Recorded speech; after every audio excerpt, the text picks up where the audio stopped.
Public টয়লেটের ভেতর আটকে পড়েছেন খোদ নেইমার জুনিয়র, আর বাইরে শত শত মানুষের ভিড়, সবার হাতে মোবাইল ক্যামেরা। সোশ্যাল মিডিয়ায় ভাইরাল এই ভিডিও দেখে পুরো ফুটবল দুনিয়ায় তোলপাড়।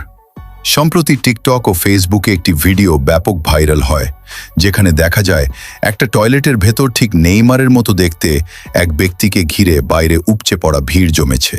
সবাই ওপর থেকে ক্যামেরা ধরে ভিডিও করছেন, আর ওই ব্যক্তি কোনোভাবেই বের হতে পারছেন না। কিন্তু আসল সত্যিটা কি? কড়া সিকিউরিটি ছাড়া নেইমার হঠাৎ সেখানে কেন যাবেন? আসলে এই ঘটনার সাথে আসল নেইমারের কোনো সম্পর্কই নেই। ভিডিওটি মূলত আইগেন আলী উইরাই নামের এক ব্যক্তি পোস্ট করেছিলেন, যার চেহারার সাথে নেইমারের মিল 100% 100, আর তাতেই সাধারণ মানুষ বিভ্রান্ত হয়ে পড়েন। ভিডিওটি ভুয়া হলেও এই ডুপ্লিকেট ব্যক্তিকে দেখে আপনারও কি প্রথমবার আসল নেইমার মনে হয়েছিল? কমেন্টে ঝটপট জানান।